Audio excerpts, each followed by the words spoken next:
You squeeze the bottle, the gel foams up, you rinse, you're clean in 90 seconds.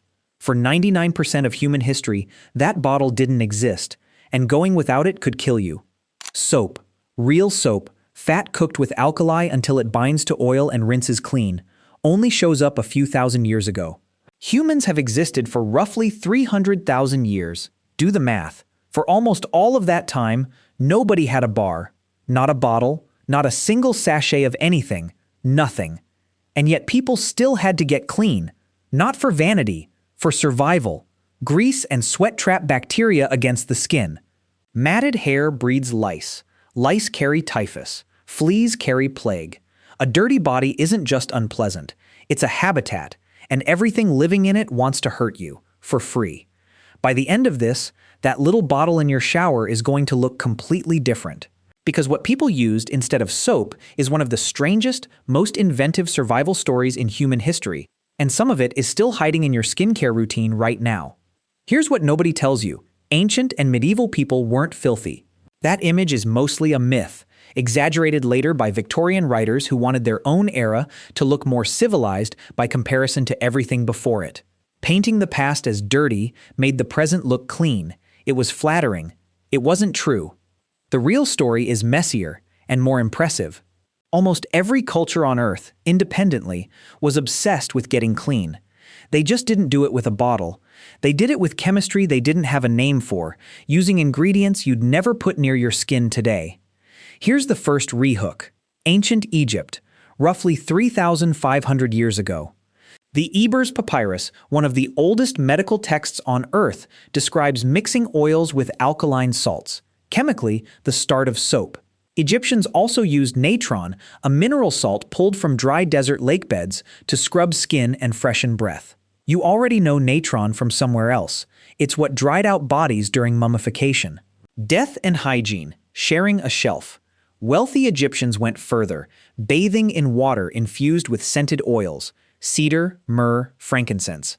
Not just for the smell, oil created a barrier against the desert sun and the biting insects that came with living beside the Nile. Cleanliness here wasn't vanity, it was survival gear you wore on your skin. But here's where it gets even older. Around 2800 BCE in Babylon, archaeologists found clay cylinders holding a fatty, ash-based substance, the earliest physical evidence of soap on Earth. Wood ash contains lye. Boil lye with fat, and the fat breaks apart and rebonds into something slippery that foams and rinses clean. Chemists call it saponification. It's still exactly how modern bar soap works, 4,000 years later. Here's something stranger. Greeks and Romans, famous for their bathhouses, barely used soap on skin at all. Instead, oil. Rub the whole body in olive oil, then scrape it off, dirt, sweat, and all, with a curved metal tool called a strigil. No lather, no foam, just oil, applied like a second skin, then physically removed in long, deliberate strokes. Roman bathhouses held thousands of people at once, part gym, part spa, part town square, with hot rooms, cold plunge pools, and exercise yards all under one roof. Cleanliness here was communal, almost theatrical. Here's a detail most people never learn. Roman public latrines commonly kept a sponge fixed to a stick called a tersorium for personal cleaning, rinsed between uses in a channel of running water or diluted vinegar. It existed. It was common across the empire, and it worked in a way that would horrify anyone standing in line behind you today. And here's where nature solved the problem for free. Soapwort, a European flowering plant, contains natural saponins that foam when crushed in water. Museum conservators still use it today to clean centuries-old tapestries, a Bronze Age method still in professional use, on objects worth millions. Indigenous peoples in North America did the same with crushed yucca root. Different continents.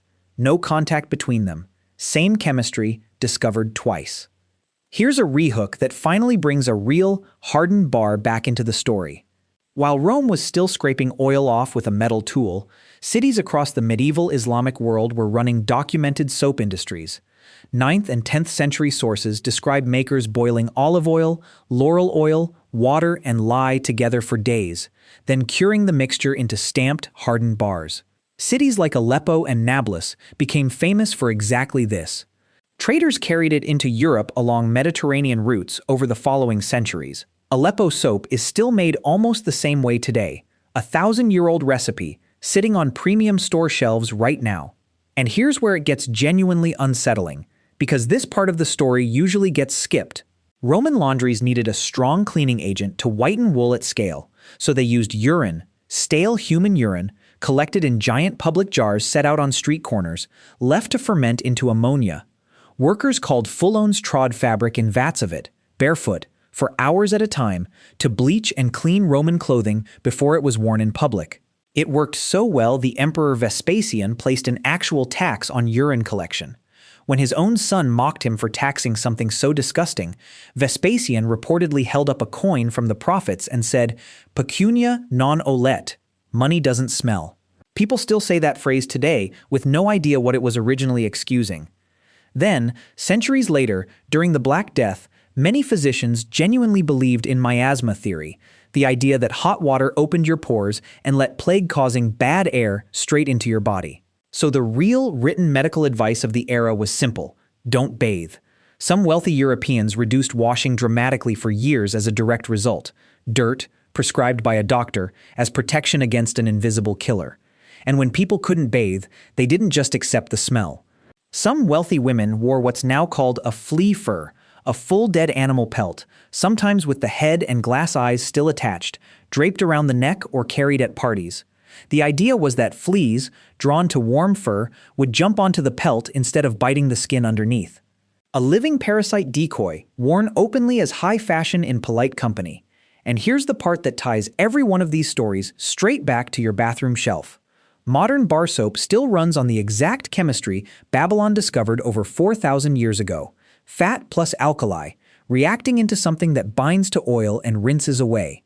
Saponification. Every industrially made bar of soap on Earth is, underneath the packaging and the fragrance, doing the same reaction as that clay cylinder buried in Babylon, later refined into an actual industry by soap makers in Aleppo. The oil cleansing method, currently trending in skincare as a brand new discovery, is essentially the Greek and Roman strigil routine with better branding and no metal scraper involved. Soapwort still shows up in natural shampoo bars marketed as an eco-friendly alternative to detergent, because it always was one. None of this is new. It's recycled. You're not discovering a new way to get clean. You're rediscovering an old one, with better packaging and a considerably higher price tag. So next time you squeeze that bottle without thinking, remember what it's replacing. Not filth, a 4,000-year relay of ash, oil, plants, and desperate human ingenuity, aimed at the exact same goal you have every morning. You didn't invent clean, you inherited it.